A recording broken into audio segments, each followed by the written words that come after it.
جو اللہ کے ذکر سے رخ پھیر لے، اللہ کی یاد سے رخ پھیر لے، اللہ کے دین سے اعراض کرے، تو پھر خدا شناسی، قناعت، توکل اور اعمال خیر تو اس سے چھن ہی جائیں گے، اس کو خود فراموشی کے عذاب میں مبتلا کیا جاتا ہے۔ اور قرآن مجید نے ایک دوسرے مقام پہ ارشاد فرمایا وَلَا تَكُونُوا كَالَّذِينَ نَسُوا اللَّهَ فَأَنسَاهُمْ أَنفُسَهُمْ، ان لوگوں کی طرح نہ ہو جانا جنہوں نے رب کو بھلا دیا۔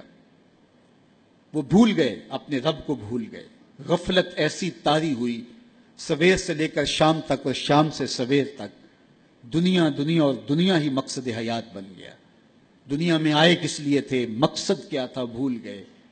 میلہ دیکھنے کے لیے آئے تھے، گھر کا راستہ بھول گئے۔ اللہ اکبر۔ تو فرمایا تم ان لوگوں کی طرح نہ ہو جانا۔ پھر اللہ نے انہیں سزا کیا دی، رزق کے دروازے بند کر دیے؟ نہیں۔ ان کی سانسیں چھین لی؟ نہیں۔ سورج کو حکم دے دیا اس کے آنگن میں روشنی نہ بھیجنا؟ نہیں۔ چاند کو چاندنی بکھیرنے سے روک دیا؟ نہیں۔ آب و ہوا روک دی گئی؟ نہیں۔ انہیں کیا سزا ملی جنہوں نے رب کو بھلا دیا؟ فرمایا فَأَنسَاهُمْ أَنفُسَهُمْ، اللہ نے انہیں ان کی ذاتوں سے انہیں بے خبر کر دیا۔ جو خدا فراموش ہوئے وہ خود فراموش ہو گئے، انہیں اپنے آپ سے ہی آگاہی نہ رہی۔ اور مجھے بتاؤ، جسے یہ بھی نہ پتا ہو کہ میں کون ہوں، اپنی شناخت جو بھول جائے، اس کے پلے ہوتا کیا ہے؟ اقبال نے کہا تھا نا، اپنے من میں ڈوب کر پاجا سراغ زندگی، تو میرا نہیں بنتا تو نہ بن، اپنا تو بن۔ مجھے بتائیے، 6 فٹ کا جوان ہو، قدے رانا رکھتا ہو، اس کی آنکھیں عقابی ہوں، ماتھا کشادہ ہو، رنگ چمک رہا ہو، ہونٹ گلابی ہوں، لیکن اس کی قمیض کے پیچھے گھر کا ایڈریس لکھا ہو کہ کسی کو ملے تو اس ایڈریس پہ پہنچا دے، تو آپ اس کا چہرہ دیکھ کے کہتے ہیں واہ کیا جوان رانا ہے، کیا اس کے ہونٹ گلابی ہیں، کیا نرگسی آنکھیں ہیں، کیا خوبصورت چہرہ ہے، کیا شمشاد قد ہے۔ لیکن اچانک نظر پڑی تو اس کے گھر کا ایڈریس اس کی قمیض کے پیچھے لکھا تھا۔ آپ نے کہا میں نے دور سے دیکھا، اس کا تو توازن عقلی ہی ٹھیک نہیں، یہ تو بیچارہ جو ہے وہ پاگل ہے۔ تو قد کاٹ ہونے کے باوجود گھر کا ایڈریس پیچھے لکھ دیا گیا، تو اب ہر کوئی سمجھتا ہے کہ یہ بیچارہ فہم و ادراک کے نور سے خالی ہے۔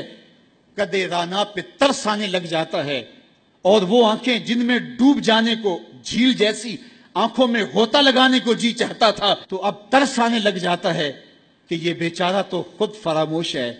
اللہ فرماتا ہے جس نے رب کو بھلا دیا، تم یہ نہ دیکھو اس کے بنگلے کتنے ہیں، یہ نہ دیکھو اس کے پاس کوٹھیاں کتنی ہیں، یہ نہ دیکھو اس کی چمکتی ہوئی کتنی لمبی گاڑی ہے، یہ نہ دیکھو کہ عالی نسب ٹاؤن کے اندر اس کا گھر ہے، یہ نہ دیکھو اس کا بینک بیلنس کتنا ہے، ہاں یہ بھی نہ دیکھو اس کے پاس وزارت کا قلم دان ہے، یہ بھی نہ دیکھو کہ یہ وزارت عظمیٰ کی کرسی پہ بیٹھا ہوا ہے، یہ بھی نہ دیکھو کہ اقتدار کی مستق پہ جھولتا ہے، یہ بھی نہ دیکھا ہو کہ یہ ڈائس پہ کھڑے ہو کے نعرے لگاتا ہے، لوگ آگے سے جواب دے کے واہ واہ کے ڈونگرے برساتے ہیں۔ کہا اس کی قمیض کے پیچھے لکھا ہوا ایڈریس پڑھ لو، فَأَنسَاهُمْ أَنفُسَهُمْ، یہ وہ شخص ہے کہ جو اپنا پتہ بھول چکا ہے، جسے پتہ ہی نہیں کہ میں کون ہوں، اس دنیا پہ آیا کیوں، جو آ کے بھول گیا ہے، اسے گھر کا رستہ ہی نہیں مل رہا، اور یہ بھاگا پھر رہا دنیا کے اندر۔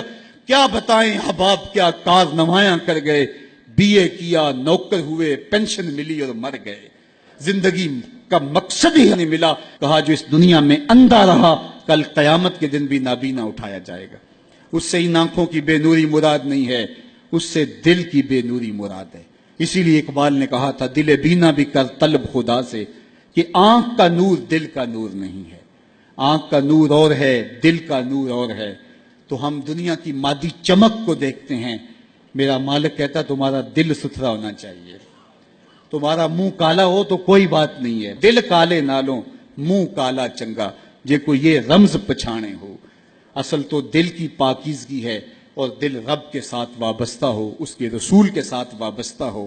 تو جس نے اللہ کے دین سے رخ پھیرا، اعراض کیا، تو پھر اس کا نتیجہ کیا ہو کہ اس کی زندگی تلخ ہو جائے گی۔